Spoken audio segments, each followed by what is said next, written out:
when you compare Portugal to Canada, I think Canada beats Portugal hands down when it comes to the ease of becoming PR and citizen. Predictability. Yes. So is Portugal more immigrant friendly than Canada?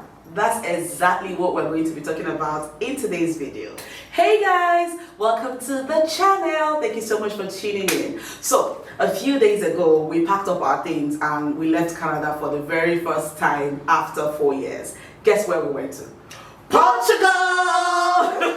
I have compared these two countries so many times, most importantly because my bestie lives here with her family. So today we're coming on here to talk about the various aspects of living in these countries, like the cost of living, childcare, taxes, health, transportation. We just want to know which of these countries is more immigrant friendly. And also I wanted to add that our husbands are going to be doing this video with us, so it's going to be very, very, very, very interesting. So ensure you watch the end. So guys, just as we promised, we have our husbands here with us and we're excited to have them here. I'm going to introduce mine and Favor, introduce yours.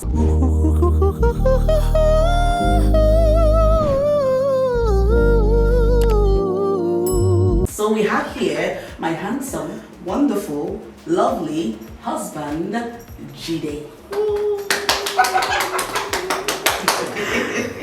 Yeah, so this is my husband, Simi. Welcome to my channel. thank you. Yes, welcome. Thank you. So guys, this video is going to be an interesting one. Today we're going to be comparing Portugal and Canada. We're just going to highlight what life is like in these different countries. Just like we said earlier, my friend and her husband have lived here for 7 years, and my husband and I and the kids, we've lived in Canada for 4 years. So I think that we are able to talk about what it's like to live in Canada, and I'm sure that they're in the best position to also talk about their life in Portugal. So we're just going to compare so many aspects of living in these two countries, just to give you a picture of what it's like if you're trying to make a decision on which of the countries to go for. This video will give you like a picture of what it's like to be in these different countries and also help you with an informed decision, right? Incredible. So let's get started. Okay. So the first thing we are going to start with is The cost of living. yes. So Okay, you want me what to do you start? start with Portugal. Okay, babe, so what can you say about the cost of living in Portugal from my experience? Yes, so talking about the cost of living, I think so generally Portugal is more of a socialist economy, and what that means is that there is an active participation of government in the everyday life of the resident. Okay, but what we have observed over time, and it's not really particular to Portugal, is that over the past, I would say 1-2 years, the cost of living has actually increased. But on a general note, I would say Portugal has a low cost of living compared to most other countries, even European Union countries. Okay? And then by that, what I mean is that even if, and of course there are a lot of people who usually complain that the wages in Portugal is on the low side, which is actually correct. But what the good thing, or the good part of that, is that even if you don't earn that much, you are still able to find a way to sustain yourself with the little that you are earning in Portugal. Now I know that the general inflation globally, because of the wars and so many economic problems, everything has actually increased in terms of the cost. Inflation. Yes, but normally the cost of living in Portugal is on the low side, and even those who earn a little can find a way to manage. Now you may not be able to save up a lot at the end of the day, but I think you can still live a decent life with the little that you. Okay, so let's go next. I'm going to be asking Judy, because this cost of living is not streamlined.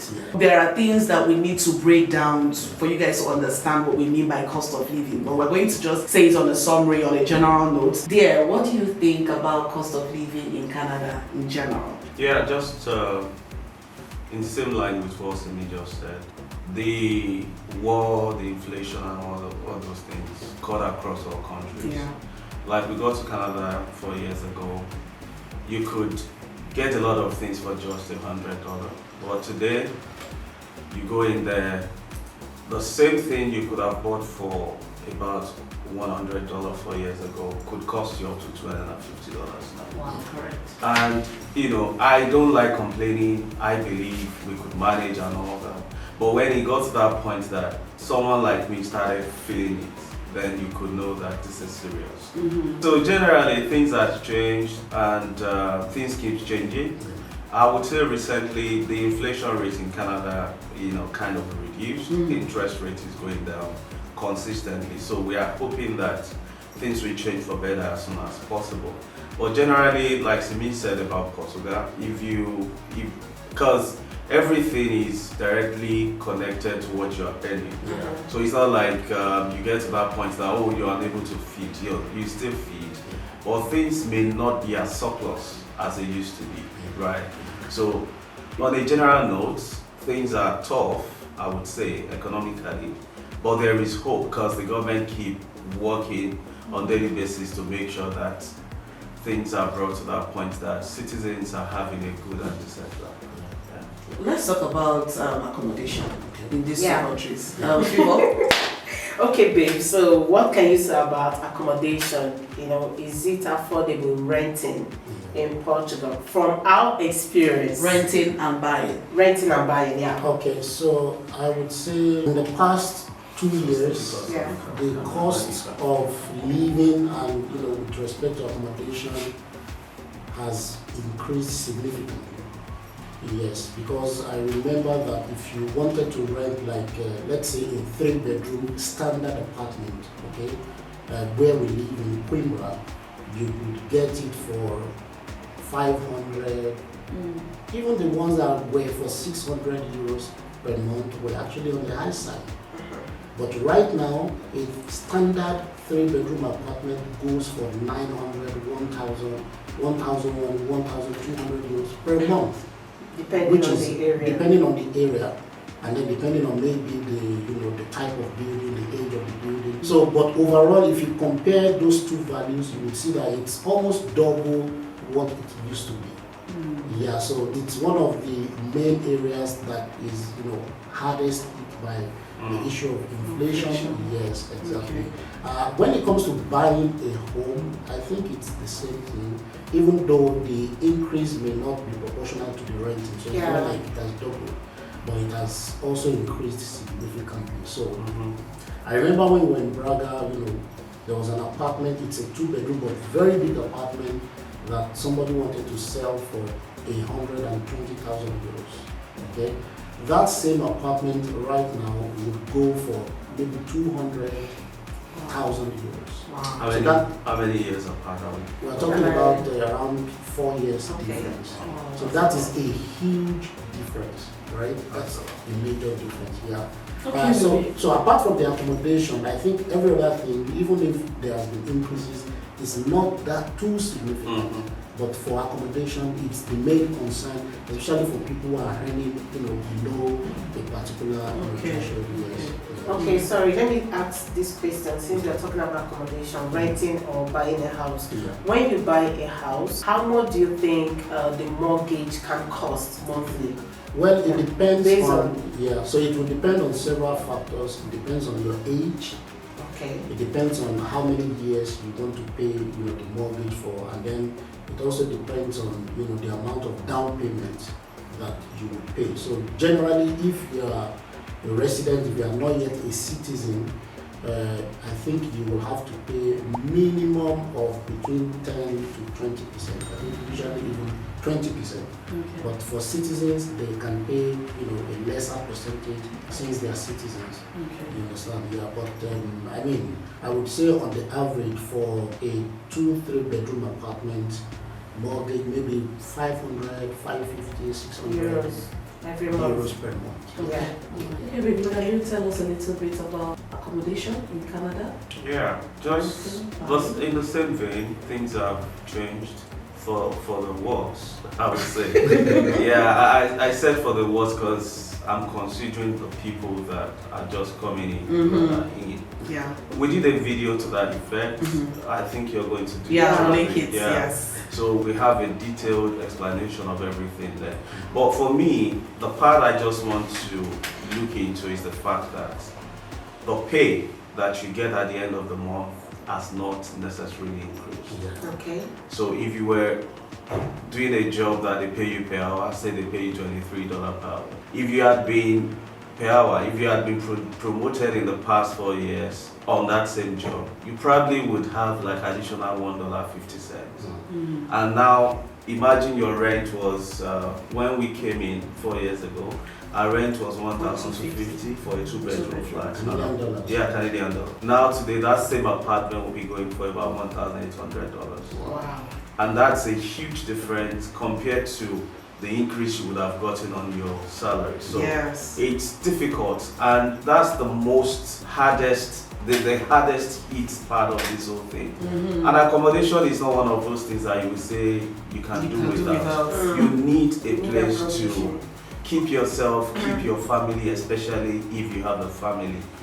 Touching food and every other thing, you can just find a way around it. You know, you cut down waste and all that. But how do you cut down accommodation? You need that basic. Yeah. And also bills like insurance and all that. All those things have gone up, and it just all add up to make things look more difficult than it used to be.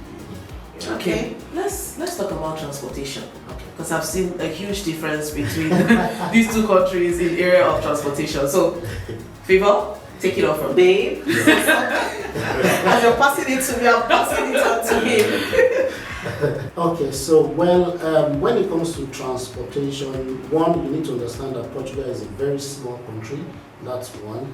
But irrespective of that fact, the transportation system in Portugal is very, very effective. Very. And I'm sure that you've been here for some days and you attest to that fact. And we are talking about railway. We are talking about using the buses, taxis, and all of that. Number one is that the prices are very low. Yes, you could get a bus ride from Coimbra to Lisbon for as low as 4 or 5 euros, depending on how soon you book the trip. Okay, That's how many kilometers. and we're talking about 2-hour journey here, right? 2 hours journey. So I think that is very, very affordable. That is one. The second one is that within the cities, the government, each of the municipalities have so designed the public transport system to ensure that no matter the corner of the city where you live in, there is a bus that is close to your home. So there are bus stops everywhere. There are bus routes that passes through each and every street, each and every road. So it's very reliable. And that is why the public schools here, they don't have their own bus system. Yeah. They rely on the public transport, so they provide free cards to school-age children, both in the primary school and in the high schools, that they can use throughout the year to commute to and fro their schools on a daily basis. So it makes it really easy. You understand? So it's very, very developed. The buses have different routes that they can take. Now, when it comes to the train system, I think it follows the same logic. Okay, the cost is very low. The cost is very low. Of course, if you are going, so they have different grades of trains.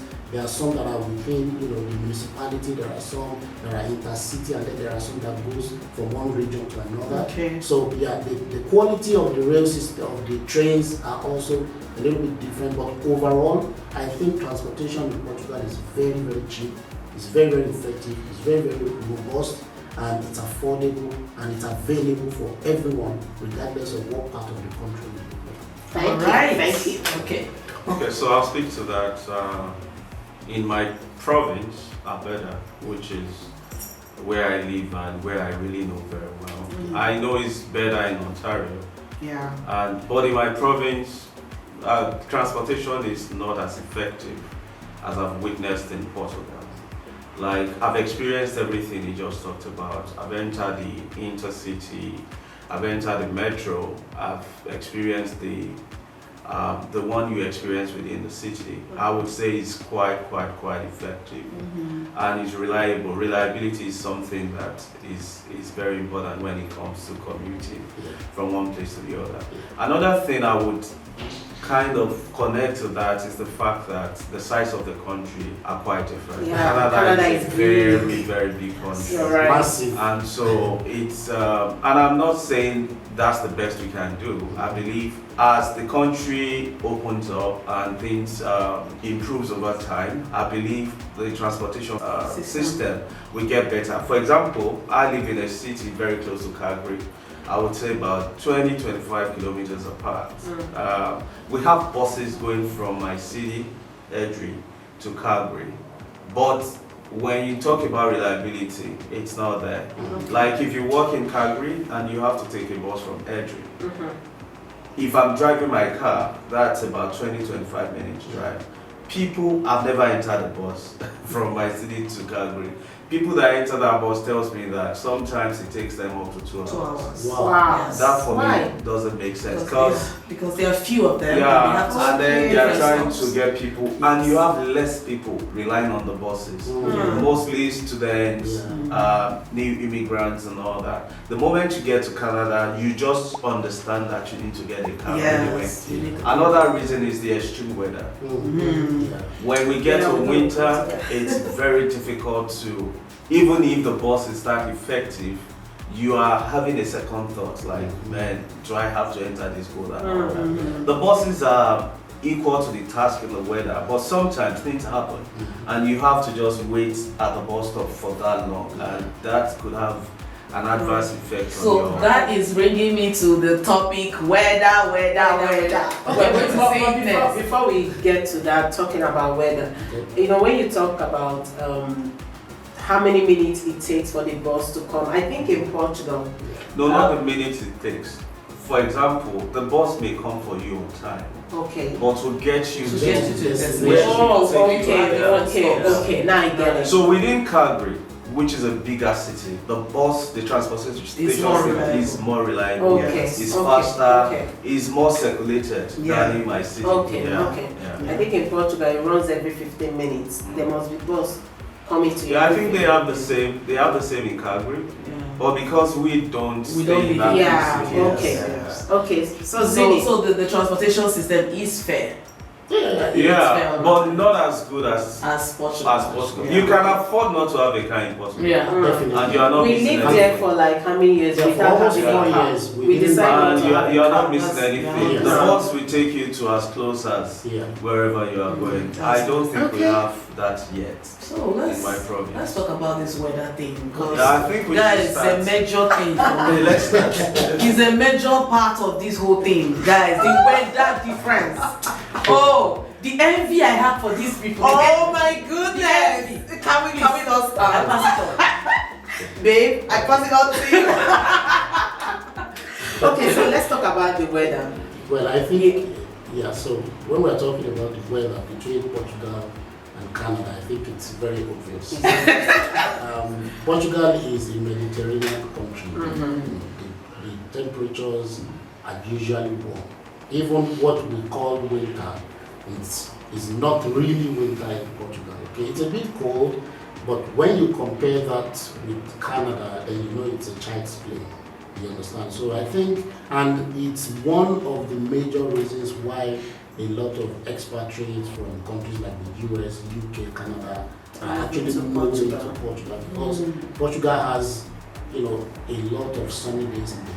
You understand? Yes, in the northern part of Portugal, it's a little bit colder, okay? But if you come down, maybe from, below Porto region, down south, they are generally warm almost throughout the year. So it's one of the things that we enjoy here in Portugal, like even during because for example, I knew a family that came from Canada and they live here, and during our winter, when we are all dressed up with jackets, sometimes the guy just wears like a t-shirt and a shirt. It's not cold. And we're telling him, it's so cold, and he just laughs it off. He said we are Canadians. Yeah, because with him, this is not cold. And of course, we had the same experience. Yeah, Right? exactly. Even in the evening when we would shut all our doors, these guys would open them up and tell us that they are feeling hot while we are feeling cold.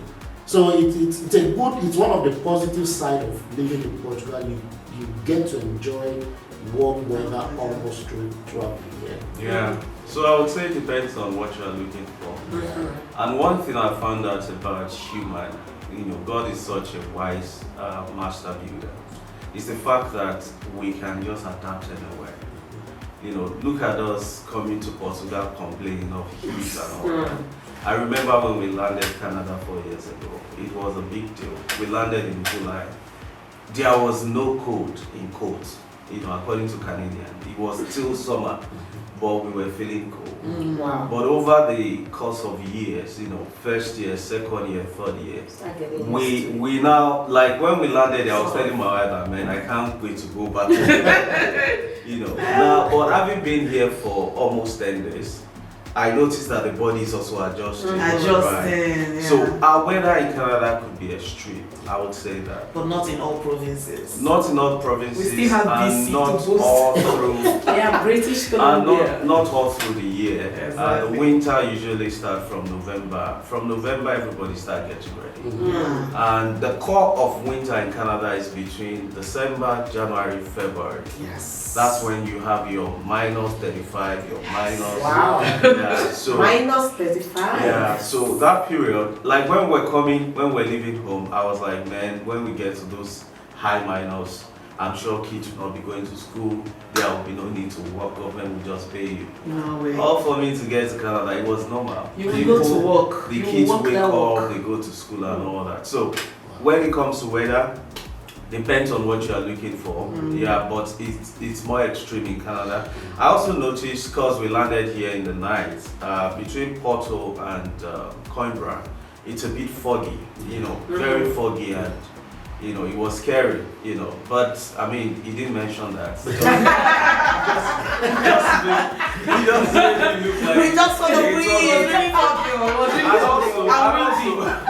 also, in Canada, if it's raining, it's raining. Yes. Yeah. In my province, which is not that common. Here, it's can sunny, change at any it's time. not raining, it's not changing, it's raining, and it's sunny It's raining. at the It's same raining. time. I don't get it. It's just sunny, it's raining, and Yeah. like So we had just drizzling plans. and We had sunny. plans to visit a lot of places. Yeah. We lost about 3 days because of Because rain. of rain. It just Yeah. kept raining. So So I think the So- best time to come to Portugal is during summer. yeah, I'm just trying to And address September. that. They shouldn't think it's They all shouldn't good. think it's all exactly. Perfect. I like that, my Yeah, love. I so- like that. I like that. It is that you have problem with it. So guys, I want you guys to keep watching because we're going to get into some very interesting aspects of living. Please don't leave now. Keep on watching to the end. By the end of this video, guys, you would be happy when you watch this video. So we're So going I to think go we should into take the next one. the Which school one? system. The school system. Before we talk about the school Okay. system, can we talk about healthcare? Okay, definitely. Okay. I'm up for that. Just summary. Don't overstretch it. Okay, yeah. Let's talk Oh about my healthcare. goodness. Okay. All right.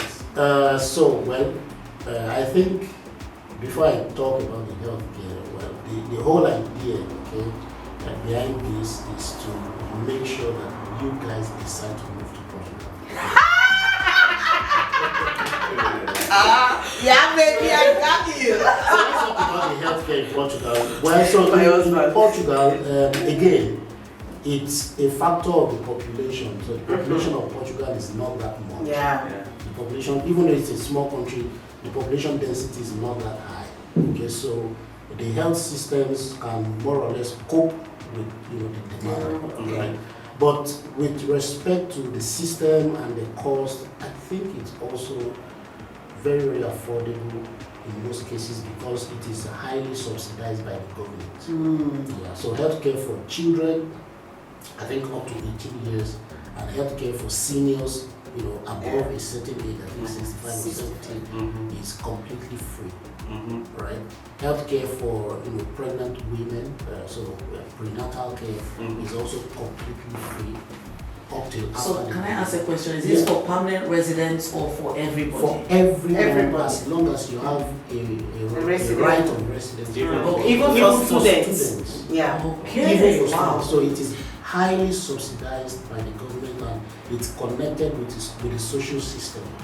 You understand? So there are a lot of things that is being taken care of by the government so that people can have access to healthcare.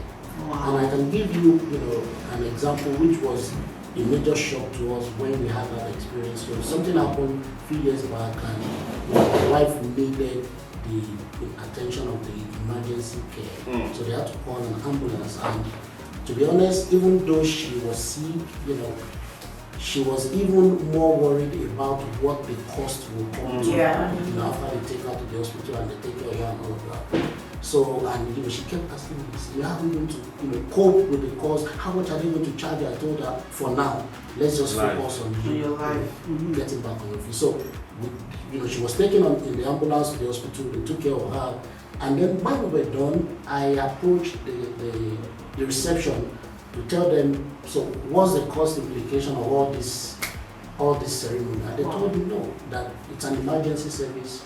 It's it's the government that bears the cost, and I was really shocked. Wow. Yes. Wow. So I think it's one of the positive side of living in Portugal, because you get to enjoy top-notch healthcare at almost nothing. Just remember something, babe. Sorry, before you continue. Okay. So when my husband came to me to tell me that that they are not charging us, that is free, I was so shocked. I was not telling my husband, please call the nurse, let them come and check my liver, check my lungs, check every part of my body. It was Nigeria, you gave out. Yeah. Well, because we recently came from Nigeria, so I was already worried about how much it would cost. So healthcare in Portugal is a top notch. Yeah. So it's wonderful. However, because in the past few years the population has really increased. So sometimes you might spend like a long time. If you go to the hospital, the waiting time is longer.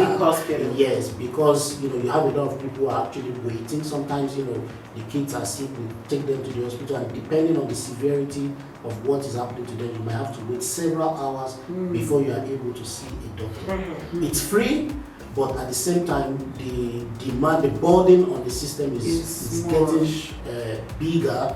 And as a result of that, a lot of people are opting for private solutions that they have to pay for. And then if you work, depending on your employment contract, there are a lot of employers that actually, the health insurance covers private health care. So they use that.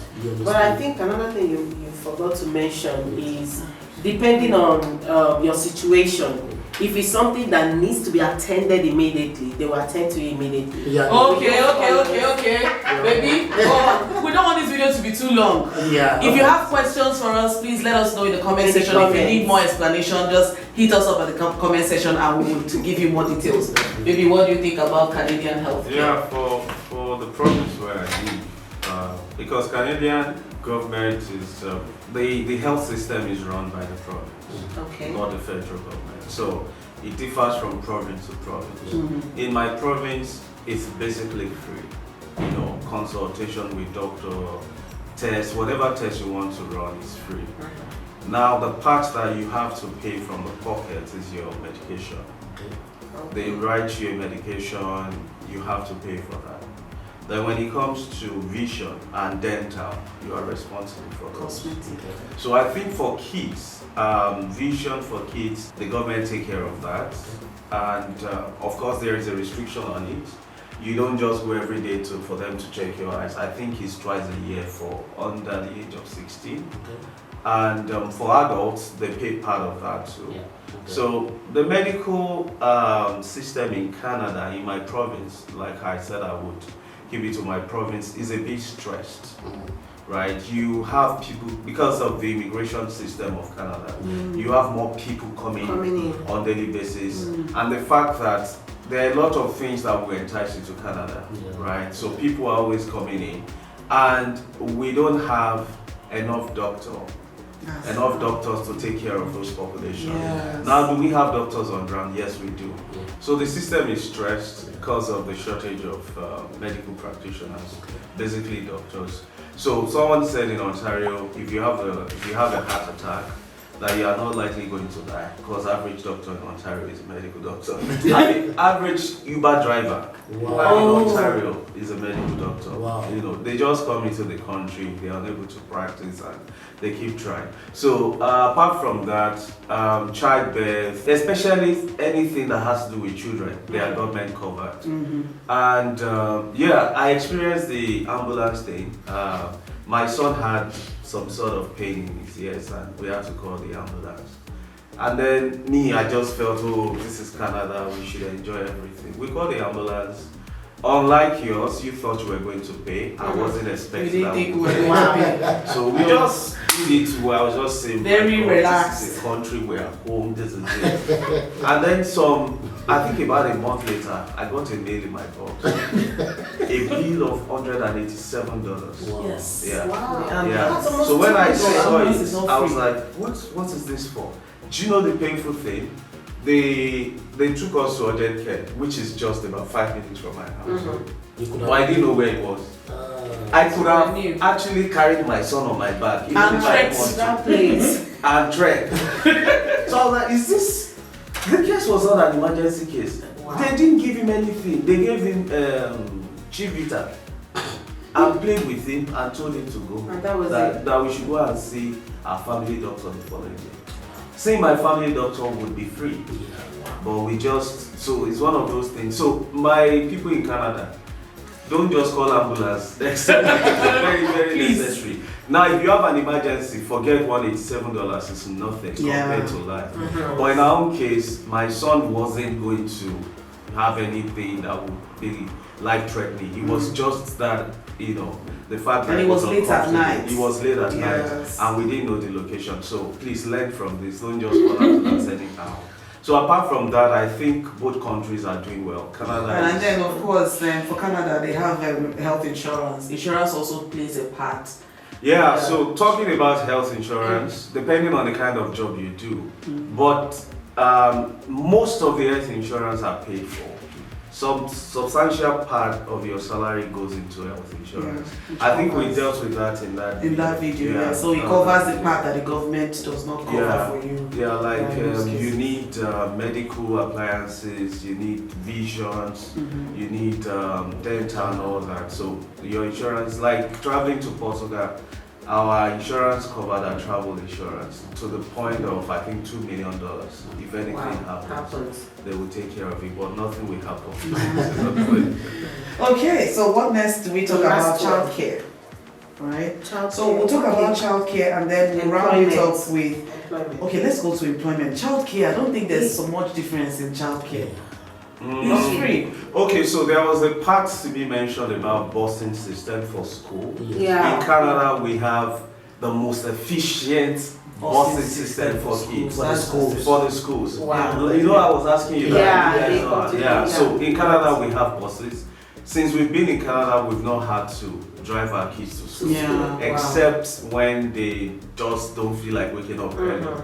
And then the fees are mostly free for them. And I think that's the same thing. It's the same thing there. Then here, I think we should talk about it. Yeah. Like the school feeding. Yeah. They do The school feeding. I think we should talk about it. Okay. Let's just talk about school. I think we've talked about it really. You've said the bus system. Just go on with the rest. Okay, so we already talked about the transportation for school children. So when it comes to the school system here, of course, it's completely free, and free in terms of the tuition. So school children don't pay tuition. Okay. Then the government takes care of their feeding as well. That is fantastic. Take care of the feeding. So what they do is that at the beginning of the school year, you go to they have a platform online where you enroll your kid.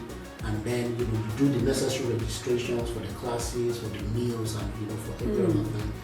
And then they provide them with free food. Wow! Yeah, and I think they eat around up to 3 times. 3 Our times. children just Please do square it. breakfast in the morning. It's not like that in They Canada. only eat. No, They I'm only going to correct that. so they only eat breakfast at home, and then when they come home they have dinner. Okay. But in between they eat well in the school. Okay. Then when it comes to the school supplies like textbooks and the exercise books, so basically for the textbooks the government provides like a voucher that you can take to the bookshops to order the books for free.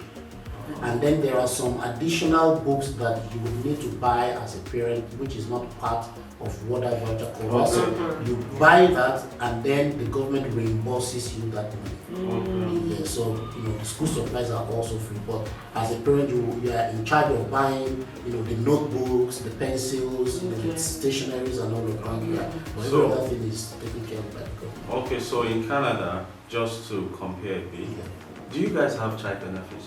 Yeah, they do. Yeah, we have. we And have. how much? But it's small. Well, so the child benefit again It's is tied a to function your of family different income. things. Your family It's tied to your income level. It's also sometimes tied to the size of the family. Yeah. So there is more support for people who earn a little. Okay. You understand? So if you earn, so they classify income earners into different categories, and then based on your category, there's a bracket of support that you get From per the child. government. Then it also depends on the age of the child. So as the child grows older, the amount of money you get decreases. Yeah. So it's higher for little kids. Okay. Yeah, because they need more care and all. So the reason I asked that question is because in Canada we don't have school feeding program. Okay. Especially, I will talk about my province. Yeah. I don't know what's Public schools, sustainable yeah. in other provinces. But I know that the government gives children benefits. Yeah. They give them on monthly basis. Yeah. And come to think about it, if you check what they are paid Paying. on monthly basis, there is nothing they want to eat that they can't eat Mm, within it's that. substantial. So I think different countries just have We have different different- approaches exactly. to this thing. Another thing I found out lately that we didn't even know when we came was that there is a benefit for newcomers that are struggling for their house rent. Oh yes, in I some didn't know. provinces we have it. They have in Alberta. What? Yeah. So I know it's very. You missed that. The one, Is it? the one in Saskatchewan is very prominent. Yeah, I know Manitoba. about that. Manitoba is very Manitoba. prominent. I have a friend Wow. in Manitoba. His house rent is about $1,800. He's paying $300 from pocket. Yes, we Wow. thought it was Yeah. just So for the government Manitoba. subsidizes. Yeah. In fact, they Right. have special built houses that they give to them. Wow. So it's We subsidized. didn't know on that Nice. one. So Information someone is key. very close to me recently shared with me that he's applying for. In your province. Yeah, in my province. So it's available, guys. Yeah, so that one. Just like if you live Use in and pass on. if you live in my city like Is Edry, it a go competition? to community link and ask questions. Yeah. They will connect Yeah, you to all information the is very Another key. thing about the school, I talked about the bus. Okay. Now it may look like what is there. It's a big deal It is. because it has taken away the stress of having to go drop your kid in school. Yeah. Now, Simi was talking about voucher, you enter the bus. That is applicable when those kids are at a certain big, age yeah. that you don't need to go with them.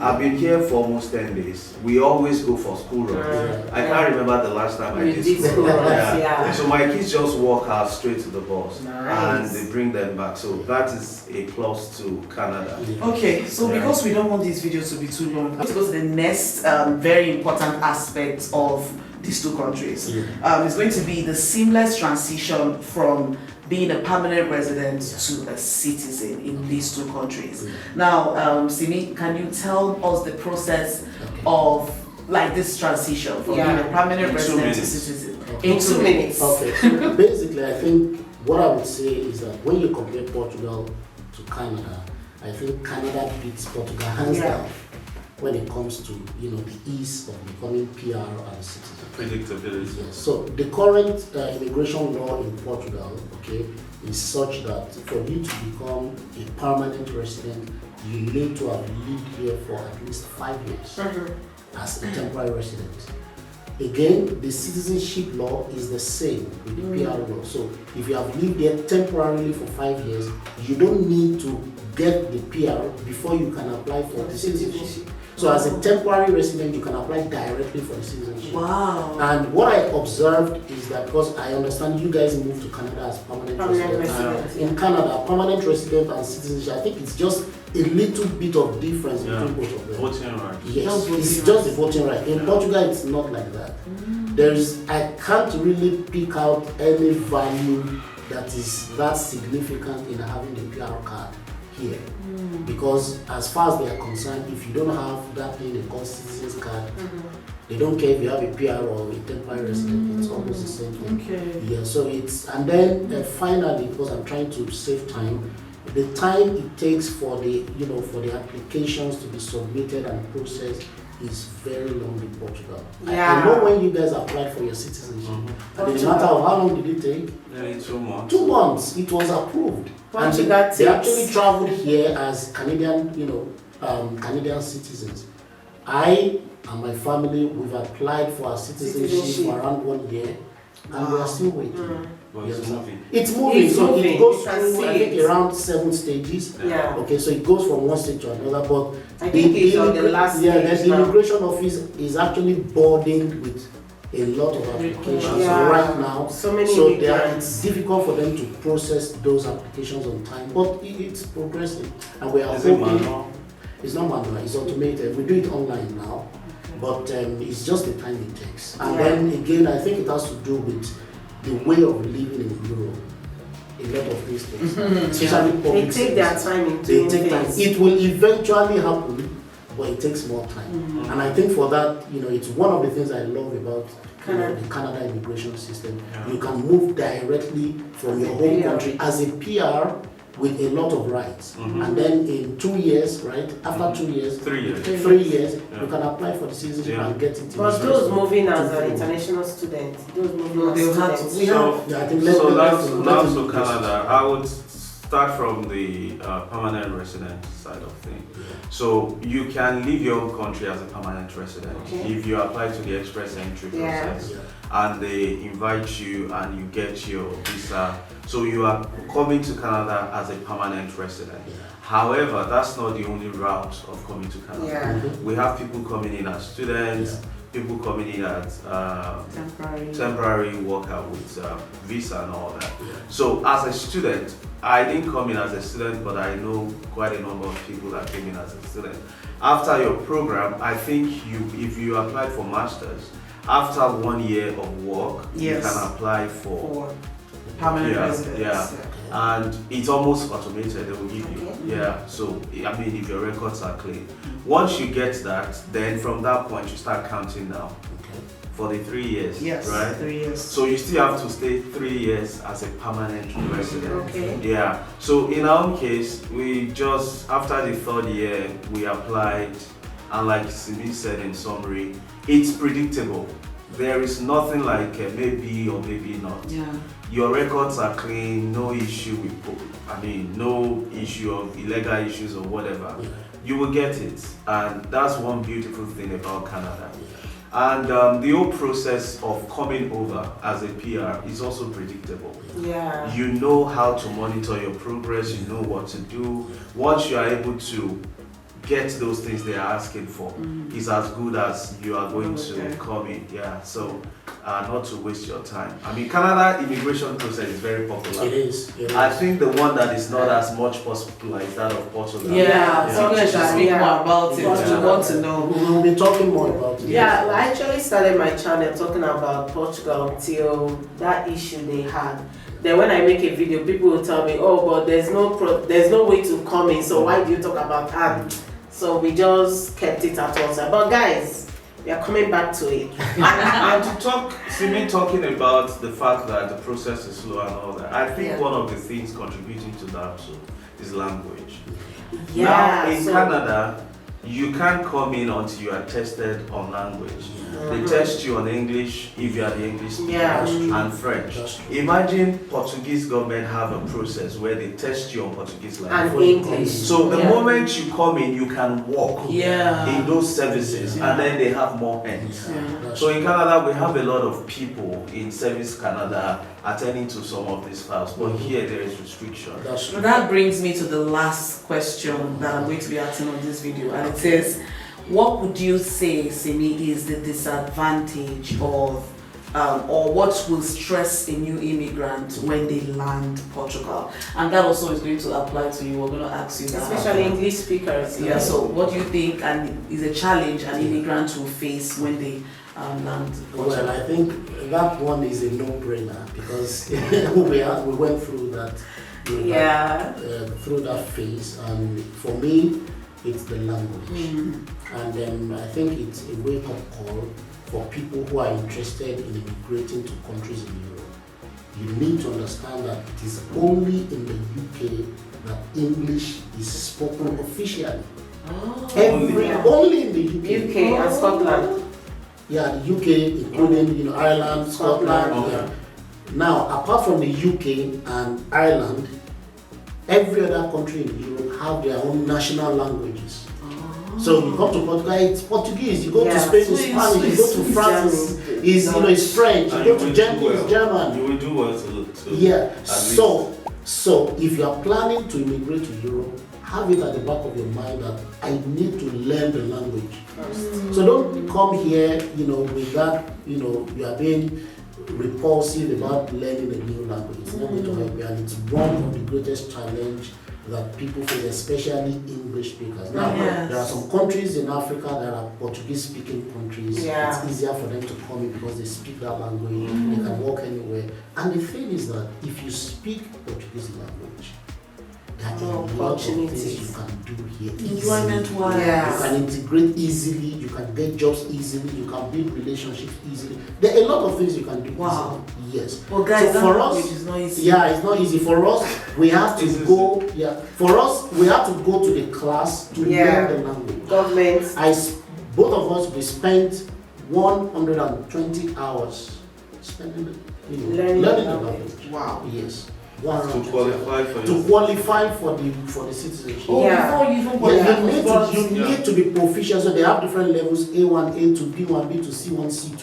You need minimum of A2. So meaning you need to complete A1 and then complete A2, and you need to present your certificates as part of your application for PR or for citizenship. So citizenship in Canada is even much easier. It is. I think if it you are is. coming from an If you are coming from an English, because for people that are not coming from an English-speaking country, it's even difficult to come at all. They want to test because they your can't ability take that to English integrate. test. Exactly. Integration is a big thing. But another thing is that Portugal, the government of Portugal, they encourage immigrants, students, anyone coming to Portugal, and you don't speak Portuguese, right? They encourage you to learn the language. So they have classes. It's free. So it's free, and then they even give you some stipend at the end of the program. Government pays you transport to say thank you for learning our language. Nice. So but learning that language is the thing. you can learn it. You can actually. I think it's not. Look, learning any language is not difficult. You just need to put your mind to it. Babe, For it's us, because no. The reason why it was difficult to us was because we didn't want to learn it. No, and then we were not determined to stay. We had options. At first. That was the main thing that actually if not, we could have learned this language 7 years ago. Babe, but apart from at first, we were not thinking about staying in Portugal before. But another thing is that when we came in, we got a job, an English job, in an English environment. They speak English. The family doctor assigned to us speak English. You go anywhere, as in people speak. So the younger ones, you guys were comfortable. So we're so comfortable. We didn't learn until last year or 2 years ago. 2 years ago, that was when it dawned on us that we should. And why did we do it? Because we wanted to apply for citizenship. So my advice to you is, if you're looking forward to moving to Portugal, the first thing you should do is to start learning the language. It will help you a lot. Even though we have international churches here, right? You should still learn it so that you can integrate easily. Yeah, so about Canada, what do you think is a challenge that a new immigrant will face when they land Canada? Yeah, I think the greatest challenge will be the weather. Okay. depending on when you come.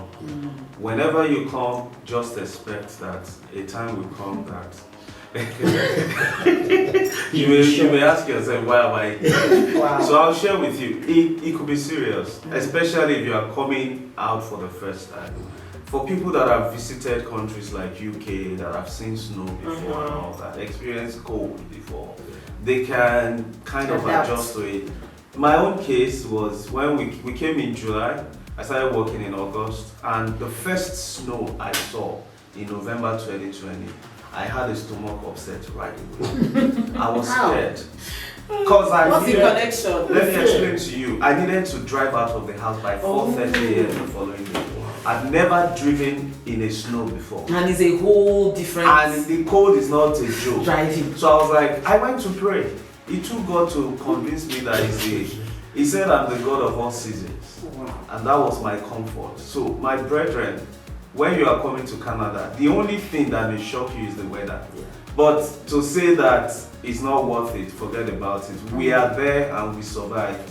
We've even adapted. In fact, I don't think there is any other place I want to stay now except that same Canada with the cold and everything. And Portugal. Okay. I love Portugal. I love Portugal in winter. I'm not used to being Portugal will be our activity during Canadian winter. Yeah, so it's about the only thing I can think about. Yeah. And also, don't expect too much. Yeah. I had very high expectation, like touching work and all that. Yeah. Bro, sis, you still have to come and work. Yes, and So, then with the recent developments, employment has been very challenging, and in the area of employment, it's been really challenging getting jobs. But there are jobs out there, and it seems like it's a general thing. I wanted to find out, what is your minimum wage in Portugal? I think it's around 850 euros per month. Yeah. Okay, so you So guys you guys don't don't per bill hour. It's actually per hour, but they accumulate it over a monthly period. So what how is it? are you? What does it do? I have no idea. Because we are used to So monthly basically, payments. the mean working hours per week is 40 hours. So 8 hours per day times 5 days in a week. So we can So try the to. minimum wage is what?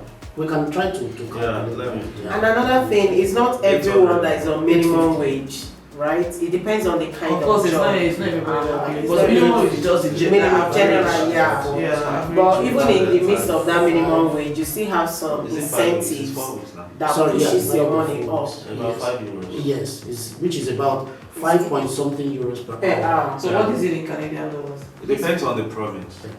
In Alberta, I think it's 15, Yes, I think they increased it to 16. 16.5. But another Remember, thing it's in is Canadian dollars. the weight of the currency. Yes. It's not- Yeah, our money is high. The weight So of euros is higher It's than around almost 1.5. yeah, about that. Yeah. So Yeah. that- So because I brought my Canadian card. Yeah.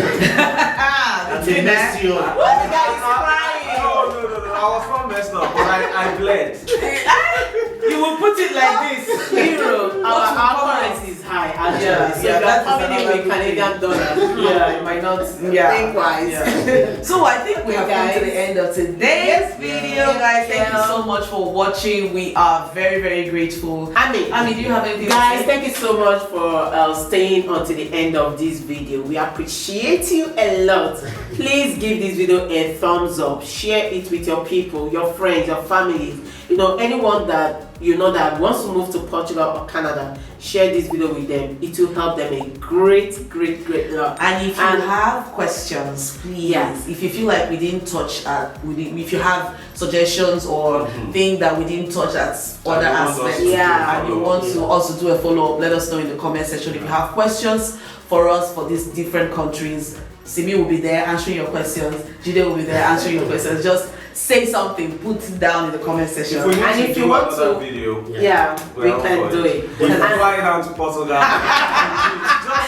Just for you. And if you want to know about life in Canada, please don't forget to subscribe to Zini J Unscripted, where we share our life experiences about life in Canada. Okay? We love you all. You guys say bye.